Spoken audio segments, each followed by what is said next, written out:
नमस्ते दोस्तों, मैं राहुल सिंह स्वागत करता हूँ हमारे YouTube चैनल आर हिस्ट्री वाला पे। जैसा कि आप जानते हैं कि हमने पिछली क्लास में एक नया टॉपिक चालू किया था। राजस्थान की जो भी प्रमुख सिक्के थे वो थे, तो उनमें हमने पढ़ा कि मुद्रा शास्त्र क्या है, मुद्रा क्या है, और मुद्रा के दो पहलू पढ़े, सिक्के के दो पहलू, पृष्ठभाग और पृष्ठतल, इनके बारे में जाना। आज हम जानेंगे प्रमुख सिक्के जो कि राजस्थान में मिले हैं उनके बारे में। पहला है पंचमार्क। पंचमार्क या आहत सिक्के। आहत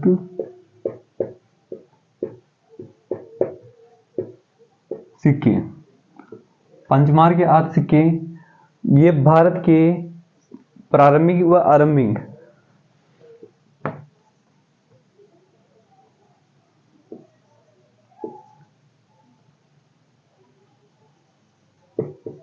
भारत के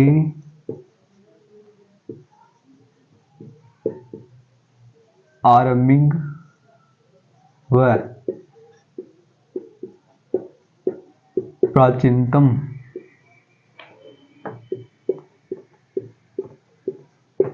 सिक्के हैं जिन्हें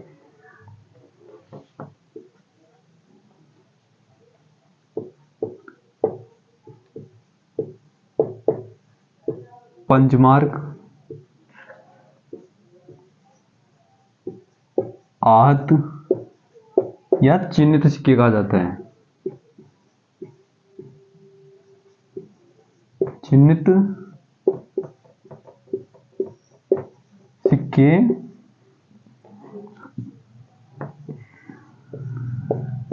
कहा जाता है। जो पंचमार्क सिक्के हैं ये भारत के आरंभिक और प्राचीनतम सिक्के हैं जिन्हें पंचमार्क, आहत या चिन्हित सिक्के कहा जाता है। ये कब के हैं, इनका समय क्या है?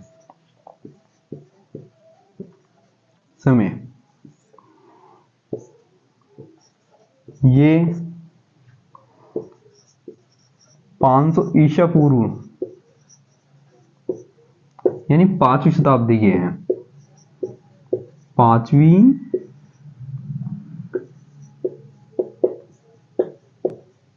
शताब्दी के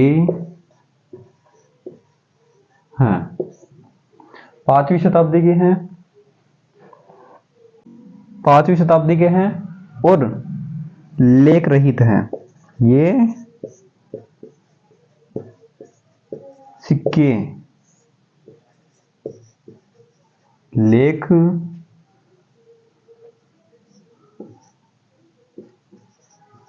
रहित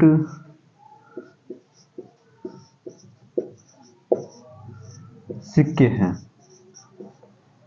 क्या है कि पंचमार्क के आहत सिक्के जो भारत के आरंभिक व प्राचीनतम सिक्के हैं जिन्हें पंचमार्क, आहत या चिन्हित सिक्के कहा जाता है।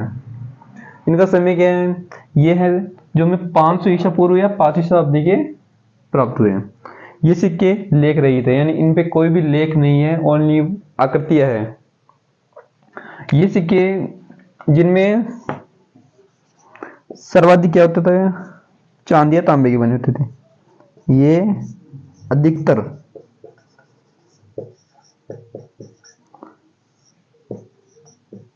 चांदी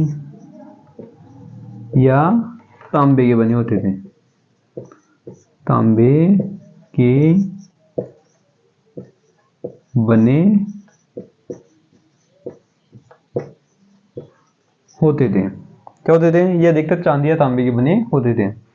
आप एक बार इसका स्क्रीनशॉट लीजिए। हाँ, तो आपने स्क्रीनशॉट ले लिया होगा। हम आगे जानेंगे कि इन पंचमार्क सिक्कों को नाम किसने दिया। इन सिक्कों को पंचमार्क या आहत नाम किसने दिया?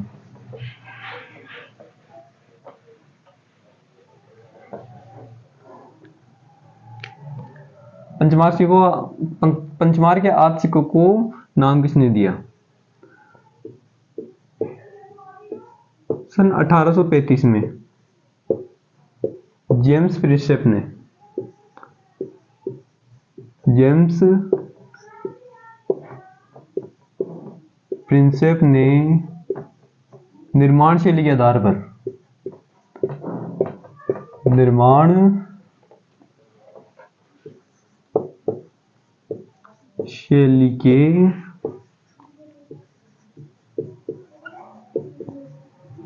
आधार पर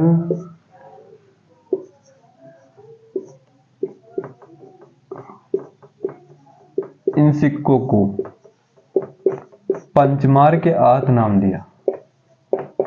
पंचमार्क या आहत नाम दिया। आहत नाम दिया। दूसरा, इन सिक्कों की विस्तृत अध्ययन। इन सिक्कों का विस्तृत अध्ययन, विस्तृत अध्ययन व व्याख्या। इन सिक्कों का विस्तृत अध्ययन व व्याख्या किसने की थी? विस्तृत अध्ययन व व्याख्या की थी E.J. रेप्सन ने। E.J. रेप्सन जो एक विद्वान है, उन्होंने इनका विस्तृत अध्ययन व व्याख्या किया। और ये सिक्के हैं प्रारंभ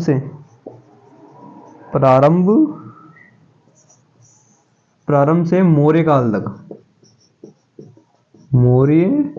काल तक जो सर्वाधिक सिक्के प्राप्त हुए। प्रारंभ से मौर्य काल तक जो सर्वाधिक सिक्के प्राप्त हुए, सर्वाधिक सिक्के दो जगह से प्राप्त होते हैं। एक तो पूर्वी उत्तर प्रदेश, दूसरा मगध।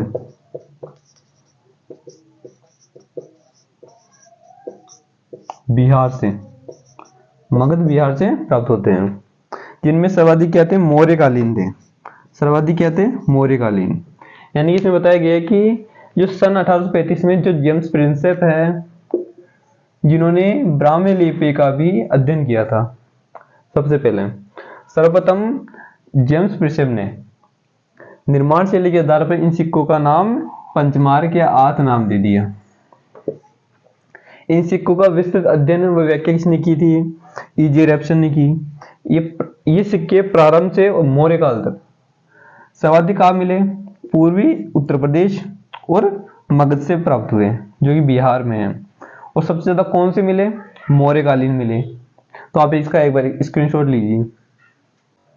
हाँ, तो हम आगे ये जानेंगे कि आहट से, उदयपुर से कौन कौन से में सिक्के प्राप्त हुए हैं।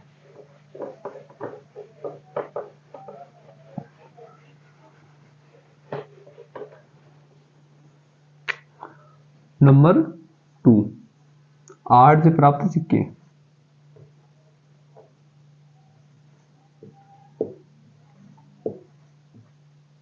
आहट से प्राप्त सिक्के। आहट यानी उदयपुर से। कहां से? उदयपुर से। उदयपुर जिला है, वहां से क्या प्राप्त हुए हैं? यहां से हमें उत्खनन में 6 तांबे के सिक्के प्राप्त हुए हैं। 6 तांबे के सिक्के प्राप्त हुए हैं, जिनमें 6 तांबे के सिक्के प्राप्त हुए हैं, जिनमें एक चौकोर है प्लस 5 गोल सिक्के हैं। वह इंडो ग्रीक मुद्राएं प्राप्त हुई है। इंडो ग्रीक मुद्राएं प्राप्त हुई है। क्या प्राप्त हुई है? उदयपुर से में उत्खनन में 6 तांबे के सिक्के, जिनमें एक चौकोर है और 5 गोल है, और इंडो ग्रीक मुद्राएं प्राप्त हुई है। इंडो ग्रीक मुद्राएं प्राप्त हुई है। इंडो ग्रीक मुद्रा पे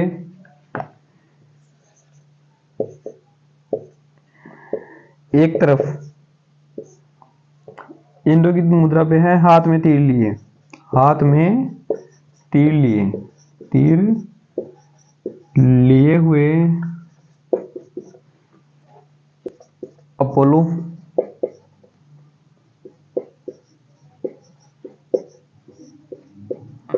वह दूसरी तरफ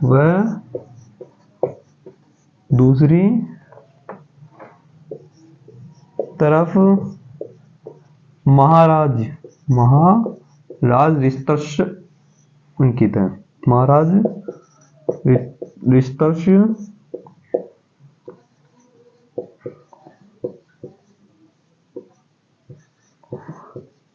अंकित है।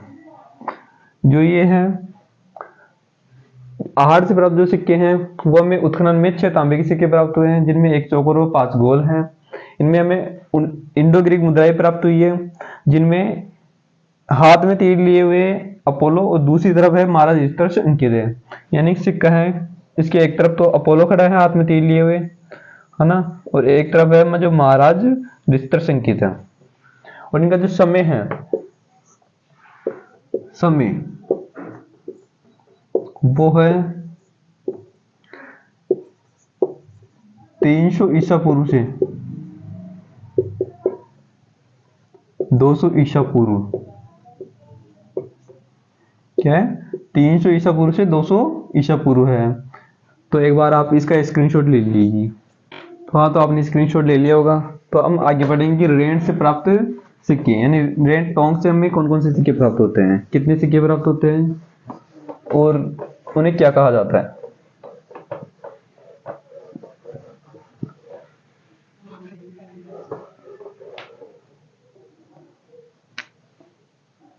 तीसरा है रेड से प्राप्त सिक्के। रेड से प्राप्त सिक्के, रेड से प्राप्त सिक्के जो प्राप्ति स्थल है, प्राप्ति स्थल वो है नवाई टोक। क्या है? नवाई टोंक के अंदर है। नवाई टोंक के अंदर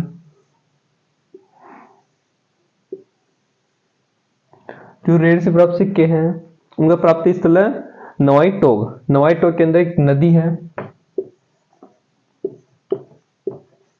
डील नदी। डील नदी के किनारे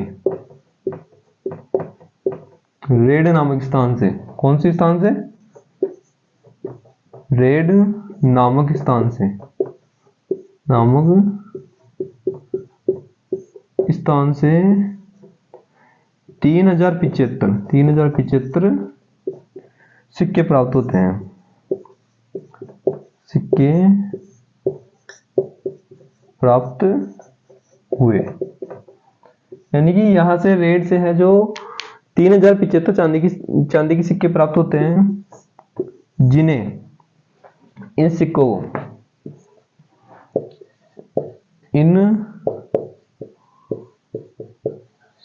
को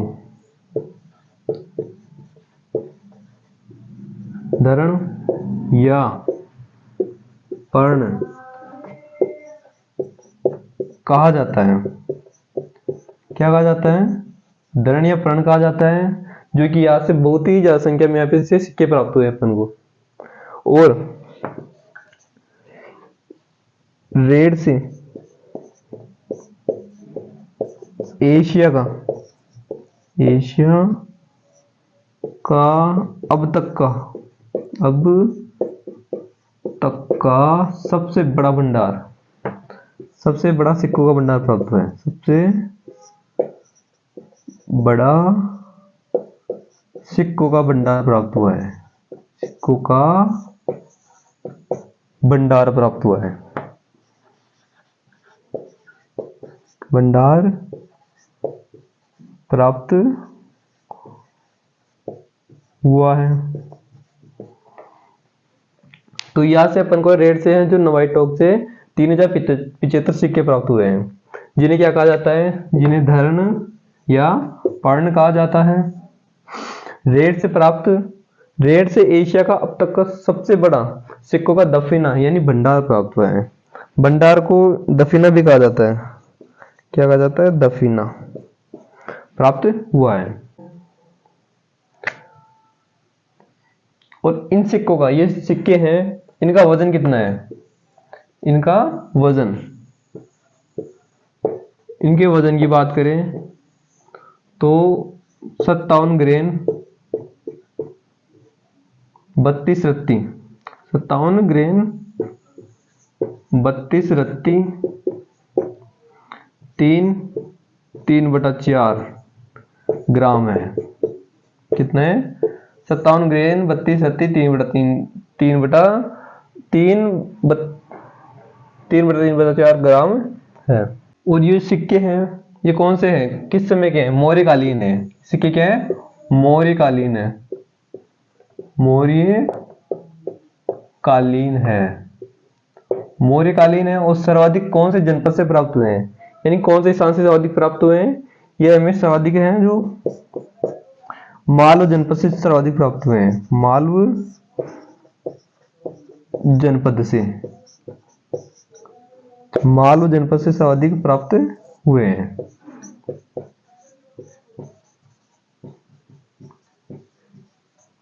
तो आप इसका स्क्रीनशॉट लीजिए। हाँ, तो आपने स्क्रीनशॉट ले लिया होगा। तो मिलते हैं अगली वीडियो में तो किसी नई टॉपिक के साथ। तब तक के लिए जय हिंद।